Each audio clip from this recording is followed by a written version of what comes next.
अग्निमीले पुरोहितं यज्ञस्य देवमृद्विजं होतारं रत्नधातमम्। ओम शं। सभी श्रोताओं एवं दर्शकों का हमारा नमस्कार एवं हार्दिक अभिवादन। आर्य सभा मॉरिशस की तरफ से अमृतवाणी कार्यक्रम में आप सबका हार्दिक स्वागत। प्रिय परिवारगण, अभी जो मंत्र मैंने पढ़ा वह ऋग्वेद के प्रथम मंडल के प्रथम सूक्त का प्रथम मंत्र है, अर्थात पूरे वेद ज्ञान का पहला मंत्र यही होता है। इसमें एक बहुत ही महत्वपूर्ण विषय आया है, इसीलिए हमने सोचा कि इसी पर थोड़ी सी चर्चा करेंगे।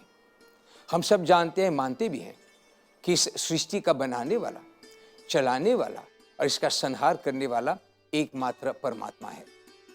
परंतु इस वेद मंत्र में कुछ और विशेष बात बताई गई है।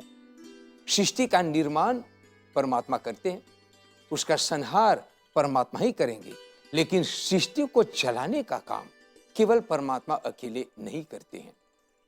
इसमें दो ऐसे स्तरों का नाम आया है जिनके द्वारा ये सृष्टि चलती है। एक के अभाव में सृष्टि नहीं चलेगी और उसको यज्ञ नाम दिया गया है। लेकिन यज्ञ के दो स्तर इस मंत्र में बताए गए हैं। एक का नाम है सृष्टि यज्ञ और एक का नाम है विश्व यज्ञ। वास्तव में ये सृष्टि यज्ञ यही परमात्मा का कार्य है। जो कुछ भी परमात्मा करते हैं, अपने गुण, कर्म, स्वभाव को कार्य रूप में परिणत करते हैं, उसी को सृष्टि यज्ञ कहा गया है। लोगों को प्रायः ये भ्रम होता है, जब हम यज्ञ कहते हैं तो सोचते हैं यज्ञ का मतलब केवल हवन है। हवन भी यज्ञ है, लेकिन केवल हवन को यज्ञ नहीं कहते हैं। हमारे ग्रंथों में विशेष करके शतपथ ब्राह्मण ने कहा है, यज्ञो वै श्रेष्ठतम कर्मम। मनुष्य के द्वारा जितने भी श्रेष्ठ कर्म होते हैं, जिन कर्मों के द्वारा अपना कल्याण भी हो, अन्यों का भी कल्याण हो, उनको यज्ञ कहा गया है। इसलिए यज्ञ का मतलब कर्म भी है और अनुष्ठान, ये सब इसमें आ जाते हैं। जब हम कहते हैं सृष्टि यज्ञ, तो वो यज्ञ है, वो कर्म है जो परमपिता परमात्मा करते हैं। और परमात्मा का कर्म क्या है, उनकी एक्टिविटी क्या है? तो संसार का निर्माण करना, सृष्टि को चलाना, प्राणियों को इसमें भेजना और हर प्रकार से सृष्टि का जो कि निर्माण करते हुए चलाते रहना, ये उनका काम होता है। अभी हम आपको बता रहे थे, ये सृष्टि यज्ञ, ये नाम इसलिए दिया गया है क्योंकि ये यज्ञ जो परमात्मा द्वारा होता है, ये सत्य और शाश्वत है। अर्थात सृष्टि के आरंभ से लेकर सृष्टि के अंत तक चलता रहेगा। प्रतिदिन आप सूर्य को उदय होते देखेंगे, प्रतिदिन जलवायु को आप देखेंगे, वायु का सेवन करेंगे, पेड़ पौधे, लता, फल फूल, इनको देखेंगे, आकाश में चंद्रमा, तारे देखेंगे, और ये सारी वस्तुएं परमात्मा ने निर्माण किए हैं सृष्टि के आरंभ में और सृष्टि के अंत तक चलेगा। तो इसलिए परमात्मा के कार्य को हम लोग सृष्टि यज्ञ कहते हैं। अब दूसरा यज्ञ जो आता है वो है, हमने कहा विश्व यज्ञ। अर्थात परमात्मा ने संसार जो बनाया है, इसको चलाने के लिए उन्होंने विश्व यज्ञ का विधान बनाया है, बताया है वेदों में, और इसकी जिम्मेदारी, रेस्पॉन्सिबिलिटी मनुष्य को दिया है। अर्थात विश्व यज्ञ मनुष्य को करना होता है। ऐसी बात परमात्मा ने संकेत कर दिया है ताकि मनुष्य को पता चले कि जो कर्तव्य परमात्मा कर रहे हैं संसार चलाने का, अगर मनुष्य अपना कर्तव्य न करे तो संसार कभी भी नहीं चलेगा। तो इसलिए विश्व यज्ञ का होना बहुत जरूरी होता है। विश्व यज्ञ में वास्तव में क्या बात होती है? संसार को चलाने की बात जब हम कहते हैं तो पहले बात ये समझ लेनी चाहिए, पहली बात कि परमात्मा ने निर्माण करते समय सृष्टि में प्राणी भेजे, चर और अचर। परमात्मा को ये सब निर्माण करने के लिए आने की जरूरत नहीं होती है, वो नहीं आते हैं। उनकी दिव्य शक्ति है, जिसको वेद में विद्युत कहा गया है, इंद्र कहा गया है। सामवेद में इंद्र पर्व नाम का एक भाग है जहां पर परमात्मा की दिव्य शक्ति का वर्णन है।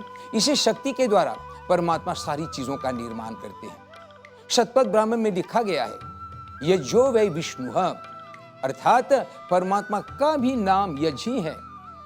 यज्ञ उसके अनेक नामों में एक इसलिए बताया गया है क्योंकि उनको विष्णु नाम दिया गया है। विष्णु नाम क्यों दिया गया है? क्योंकि सभी वस्तुओं का निर्माण करके वो सब में, चाहे वो चर हो चाहे अचर हो, सब में वो विद्यमान रहते हैं, इससे उसका नाम विष्णु कहा गया। तो प्रिय परिवारगण, विष्णु जब परमात्मा का नाम है, विष्णु जब यज का नाम है, तो इसका मतलब यह होता है कि ये दिव्य यज जो परमात्मा कहते हैं, ये अत्यंत ही महत्वपूर्ण, अत्यंत ही आवश्यक है संसार को चलाने के लिए। परंतु मनुष्य के लिए भिन्न है, विश्व यज भिन्न है। मनुष्य सभी वस्तुओं में व्याप्त नहीं है परमात्मा की तरह, इसलिए उनको बहुत उत्तम उत्तम कर्म करने पड़ते हैं। अभी हमने बताया यश का अर्थ होता है उत्तम कर्म, श्रेष्ठ कर्म, जिसे अपना अन्यों का कल्याण हो। तब परमात्मा ने संकेत किया हमारे वेदों के अंतर्गत कि मनुष्य को किस प्रकार ये विश्व यश संपन्न करना चाहिए। पहली बात यह है, परमात्मा का संकेत है कि मनुष्य प्रायः पाप चतुष्टय में फंसा हुआ रहता है। पहले इस पाप चतुष्टय से छूटना चाहिए। चतुष्टय का मतलब होता है चार, और वो चार क्या है? काम, क्रोध, लोभ और मोह। यही मनुष्य को फंसाते रहता है और उनको ये विश्व यश करने में रुकावट पैदा करता है और वो अपना कर्तव्य को नहीं कर पाता है। तो पहली चीज जो परमात्मा कहते हैं, पहली शिक्षा जो देते हैं कि हे मनुष्य, तू इस पाप चतुष्टय से बच, इनको दूर कर, तब तो क्या है तुम अपना कार्य कर सकेगा।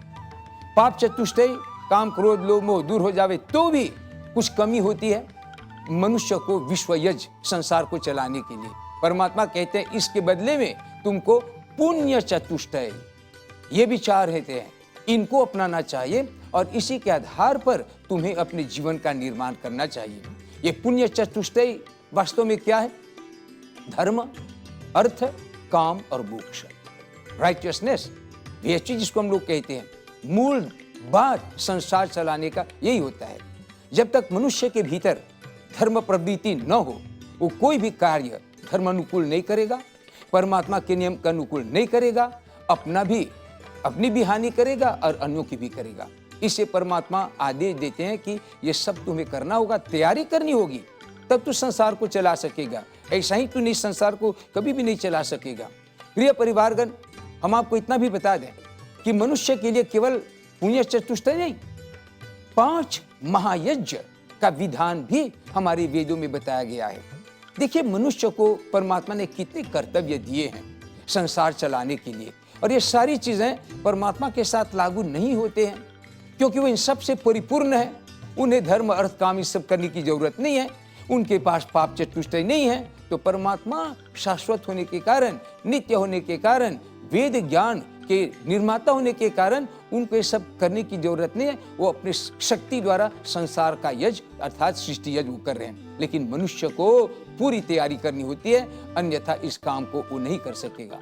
5 महायज में हम सब जानते हैं, हमेशा हम बोला करते अपने सत्संगों में, पहला ही यज ब्रह्म यज होता है, अर्थात उसी सृष्टिकर्ता परमात्मा का ध्यान करना, मनन करना, चिंतन करना, ताकि उनसे हमें शक्ति प्राप्त हो, हम अपना विश्व यज अर्थात सांसारिक यज संसार को चला सकेंगे, अन्यथा नहीं चला सकेंगे।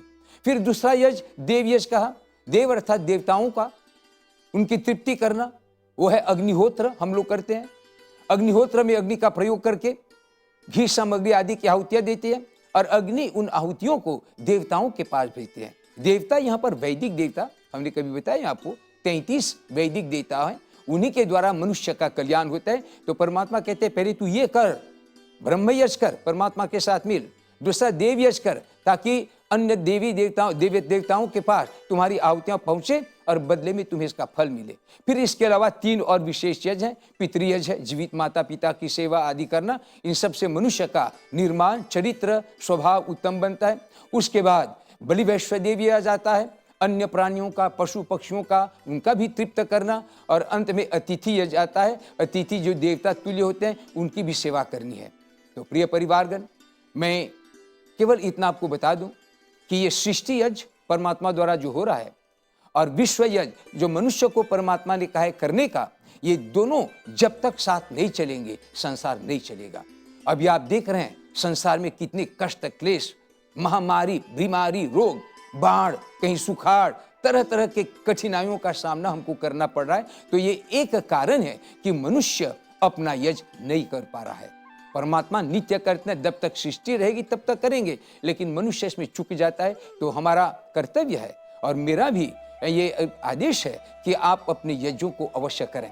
परमात्मा ने जो नियम हमको दिए हैं उनके अनुकूल चलें, कर्तव्यों को निभाएं। जब तक ये नहीं करेंगे, परमात्मा कुछ भी आपको देना चाहें आप उसे प्राप्त नहीं कर पाएंगे। तो सबसे पहले हम अपने आप को उस योग्य बनावें कि परमात्मा से कुछ भी हम प्राप्त करना चाहें तो हम प्राप्त करने के काबिल हो सकें। तो आशा है कि इस विषय पर आप ध्यान देंगे, परमात्मा अपना यज्ञ करे, हम भी अपना कर्तव्य करें तो संसार चलेगा।